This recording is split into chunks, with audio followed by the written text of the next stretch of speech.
Welcome to Trust Talks with BBB Serving CT. I'm Kristen Johnson. Today's topic is romance scams. Lonely hearts looking for love in all the wrong places. Many times, the victims of romance scams not only lose out financially, but they also lose trust.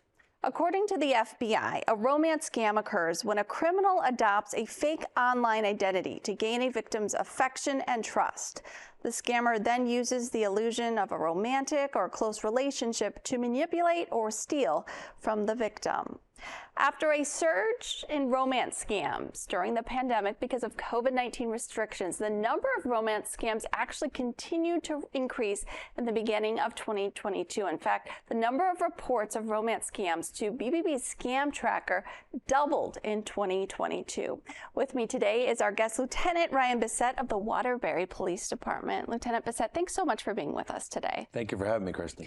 You know, we're going to go through some real-life situations that were reported by Connecticut victims to BBB Scam Tracker, victims who unfortunately got caught up in romance scams. I'm hoping you can kind of walk us through what some of the red flags might be and how we can avoid scams in the future. Do you think you can help with that? Yeah. First of all, can you tell us just big picture, what is the intention typically of a scammer when it comes to romance scams? So it's pretty simple. Their intent is to quickly gain the trust of the victim, build a relationship, and then look for the opportunity to convince them, once they have that trust, to submit some kind of money towards an investment or towards some emergency that they've made up, that they've encountered.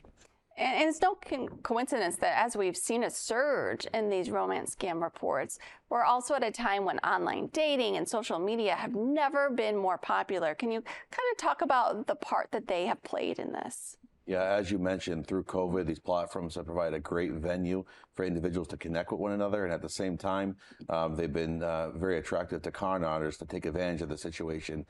These individuals, they look for generally women mid to older age range that appear to be lonely. They scour profile pics, and it's be very cautious on what you post on there and the information that you put out. And as you mentioned, the Federal Trade Commission this year alluded that over $300 million was lost each year since 2020 to these types of scams. 300 million. And that makes your jaw drop. Absolutely. And it just shows how susceptible we are that we're losing that much money. This is just happening day in and day out. Yes. People are falling for it. Yikes. Well, let's talk about what's happening right here in Connecticut. These are some Scam Tracker reports posted by Connecticut residents. This first victim says she lost $3,000, and this is what she said in her report. Like this guy's Instagram account, and then started messaging on IG. Then we switched to Google Chat. He said all the right things about caring for me, about what ring I liked. Looks like he bought the ring off website, then said he was going on a business trip and asked me for a gift card for $100, saying it was for his baby mama, and would pay me back. Well, then the ring engagement issue came up. It was stuck in customs, and he wanted me to give him the money in gift cards. So I got scammed out of $3,000. A lot to unpack there, but let's go through it. What are some of the red flags? What pops out to you right away? So right away, early on, asking her what kind of ring she likes, trying to develop that relationship, build the emotion of the relationship. And then, you see from there the obstacles with the business trip, the urgency with the baby mama, and trying to loop her in to help with his situation. So those things right there, just asking about what ring, but it's not available, going on a trip, can't get it to her. There's a problem with customs. You see the trifecta here building up, and these kinds of things early on when you start engaging with someone should say that something's not right. And also the gift cards. So we at BBB always say if someone asks you to pay for something in gift cards, that's a red flag. Correct. They don't want any trace of monies. They're looking for something that can't come back to them. It's not normal.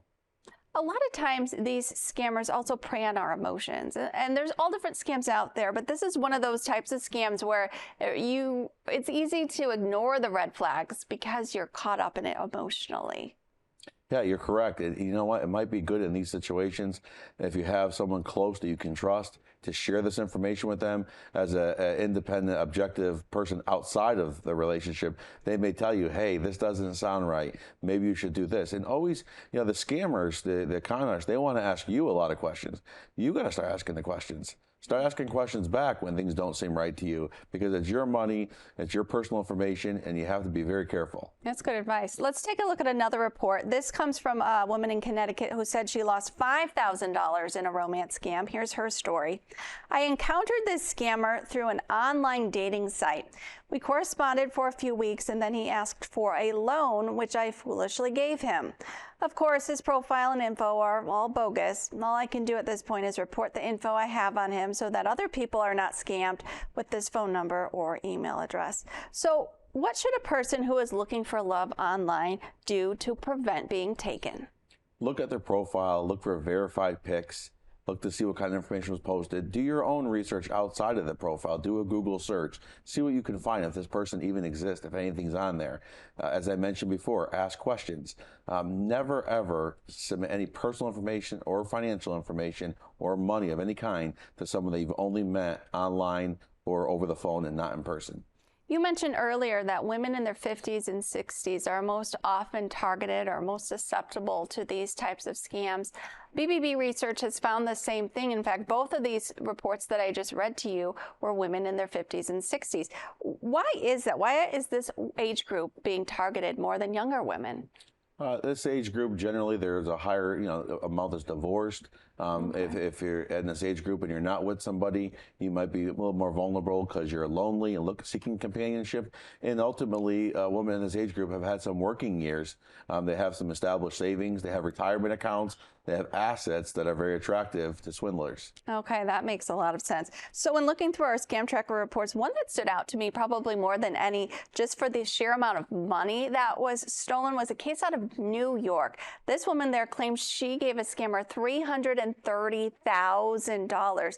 Now, many romance scams are also financial scams, right? A lot of times they'll fake an emergency and say they need money. But now we're starting to see more investment type scams too that are connected with romance scams. Can you talk a little bit about that? You are. They're, again, preying on the trust, the relationship that they form to then convince, once they've had that trust with an individual, to then trust on their investment. And they'll ask for a small amount of money at first.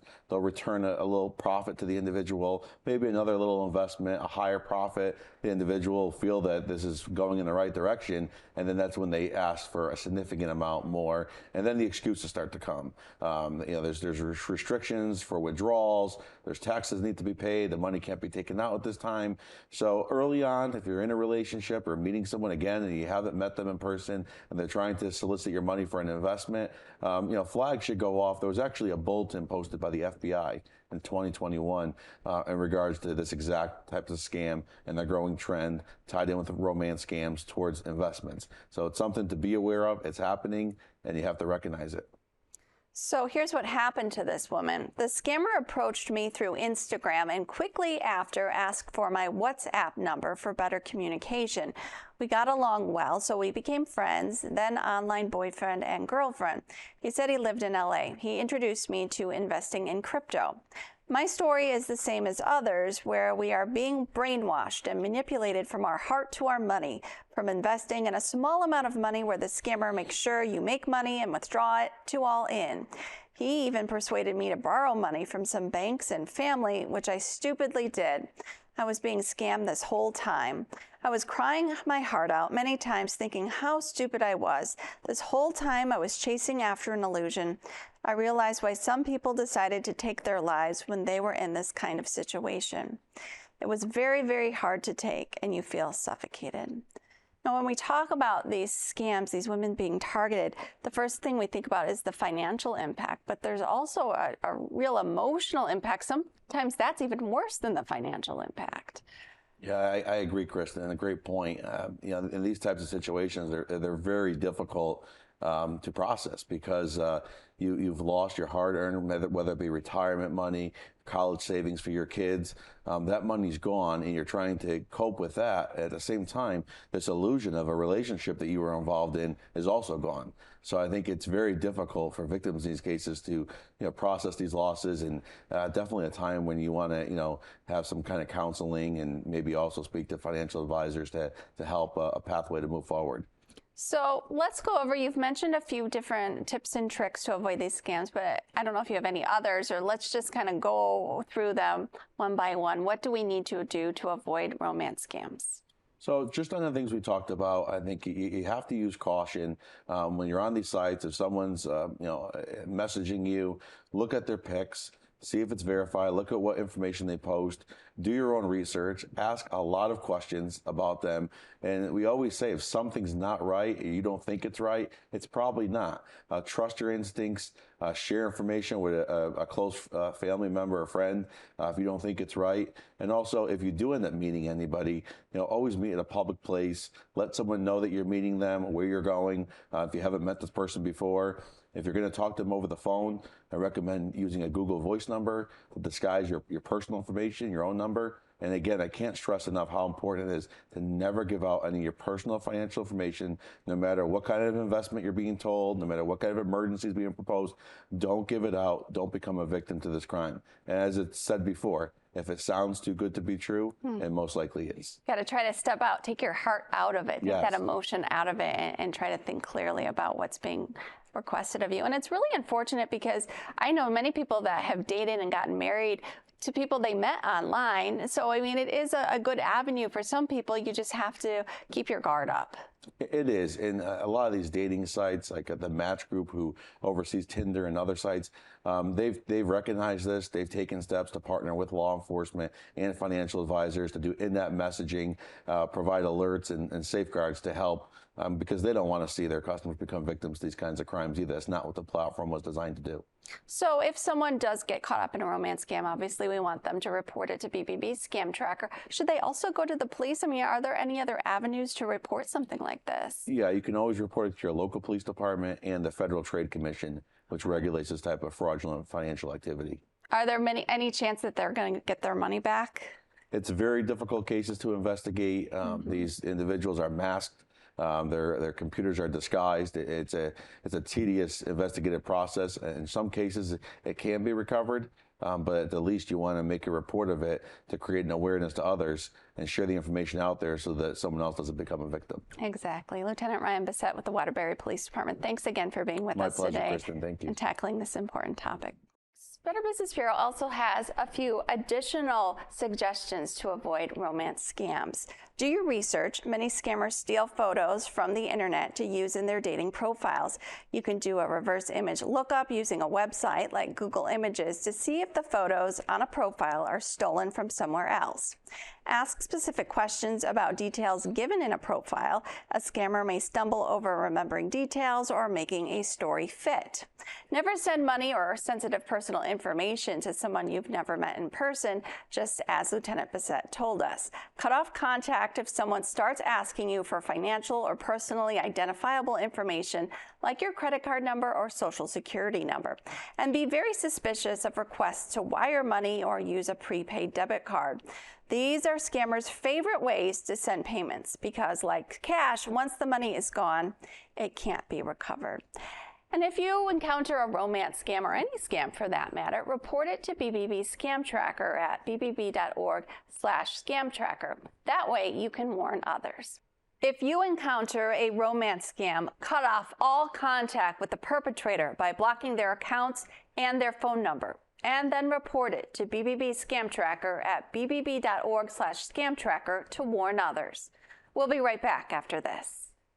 Every business says they're better, but the ones that earn and display the BBB seal back it up. It instantly identifies businesses that are committed to operating with integrity, honoring promises, and telling the truth. Makes you wonder why every business doesn't have it. So look for it, because it's looking out for you. That's why it's the sign of a better business. And find a better business anytime at bbb.org. Romance scams aren't the only cons that pull at the heartstrings. Imposter websites, wrong number scams, fake florists all become a bit more popular around Valentine's Day. From fake jewelry sellers to online dating sites, consumers should always be on alert for imposter websites. What scammers do is they actually copy the real photos from legitimate websites, the sales, the logos, the promotions, and they'll create eerily similar websites to con you into thinking you're on the real website when really it's just a scam. Similar methods may also be used to create fake dating platforms. Those are used often to steal your personal data or your credit card information. Here are the red flags to watch out for. Products are available at extreme discounts. The seller requests customers pay with cash transfer apps or cryptocurrency, and customer service is unreachable. Responding to a text message from someone who messaged from the wrong number may seem harmless. In fact, it may actually seem like the polite thing to do, especially if someone is trying to reconnect with a potential match. But that conversation may be bait to lure you into giving up your personal information. Because you see, what happens is they may direct you to sign up for an adult website where they try to take your personal data or your credit card information. So here are the red flags of a fake number scam. The messages don't stop. The sender directs you to sign up for a website, and then they try to get your personal information. Ordering flowers for Valentine's Day? Don't procrastinate, or you may end up falling for a fake florist scam. BBB Scam Tracker always receives a number of reports around Valentine's Day of people who fell for this scam. They ended up not getting any flowers or an arrangement that fell short of expectations. So here are the red flags to avoid this scam. The business has no reviews or bad reviews. Always check bbb.org first. You can't find a return policy or satisfaction guarantee, and the deal is just too good to be true. To look up what scams are happening in your area, visit bbb.org/scamtracker. That's not only a great place to learn what scams are trending, but also report a scam. Even if you didn't lose money, report it to warn others. That does it for Trust Talks. Thanks for being with us. We'll see you next time.